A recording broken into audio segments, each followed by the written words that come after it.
Hello বন্ধুরা, আবারও চলে এসেছি সুমিস কিচেনে নতুন এক রেসিপি নিয়ে। আপনারা তো 5 মেশালি তরকারি অনেক খেয়েছেন, কিন্তু আজকে আমি বানাবো 3 মেশালি সবজি, যেটা গ্রাম বাংলার খুবই জনপ্রিয় একটা রেসিপি। ভিডিওটি শেষ পর্যন্ত দেখার অনুরোধ রইল। ভিডিওটা শেষ পর্যন্ত দেখুন, যেটা খুব অল্প সময়ের মধ্যেই বানিয়ে ফেলতে পারবেন। ভাত অথবা রুটি যার সঙ্গেই খেতে পারেন। সবজি দিয়ে এই 3 মেশালি তরকারিটা ট্রাই করে দেখুন, কত সহজে তাড়াতাড়ি বানিয়ে নেওয়া যায়। তার জন্য নিয়ে নেব আমাদের বাড়ির বাগানে কুমড়ো ডাঁটা।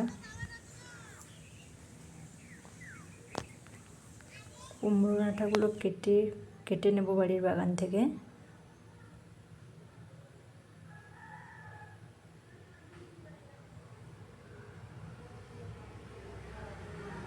কাটা হয়ে গেছে বন্ধুরা। ডাঁটাটা কেমন কাটছি, কেটে নিচ্ছি ডাঁটাটা।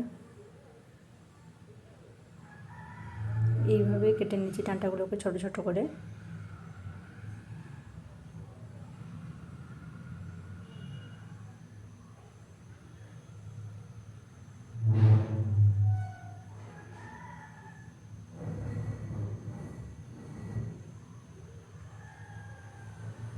ডাঁটাগুলো কেটে নিচ্ছি।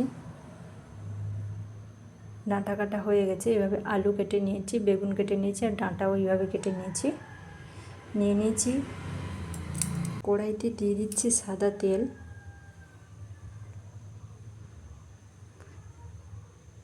তেলটা গরম হলে দিয়ে দিব 2টো শুকনো লঙ্কা। নিয়ে নিয়েছি এখানে মশলা হিসেবে পেঁয়াজ কুচি, তেজপাতা, 5 ফোড়ন। তেল গরম, লঙ্কাটা একটু ভাজা হয়ে গেলে 5 ফোড়ন দিয়ে দিচ্ছি। দিয়ে দিব পেঁয়াজ কুচি, দিয়ে দিব তেজপাতাও। সবগুলো মশলাকে একসঙ্গে ভেজে নেব। মশলা ভাজা হয়ে গেলে আগে থেকে কেটে রাখা সবজিগুলো সমস্ত দিয়ে দিলাম। দিয়ে দিচ্ছি 1 চামচ হলুদ গুঁড়ো, স্বাদ মতো নুন।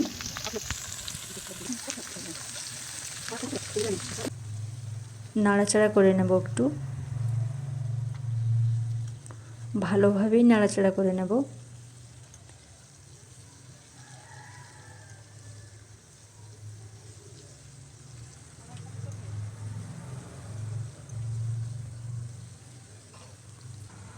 ভালোভাবে মশলাগুলো সব সবজির সঙ্গে মিশিয়ে দেব, ভালোভাবে নাড়াচাড়া করে করে।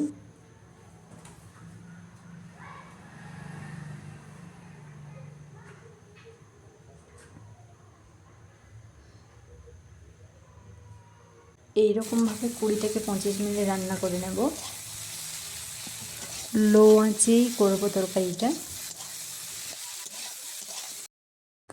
এইভাবে নাড়াচাড়া করতে করতে রেডি হয়ে গেল এই 3 মেশালি সবজির তরকারি। হয়ে এসছে বন্ধুরা তরকারিটা, কি সুন্দর গন্ধ ছাড়ছে।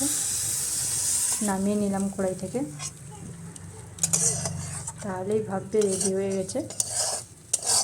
এই রকম যখন হয়ে আসবে তখন ভাববে রেডি হয়ে গেছে তরকারি।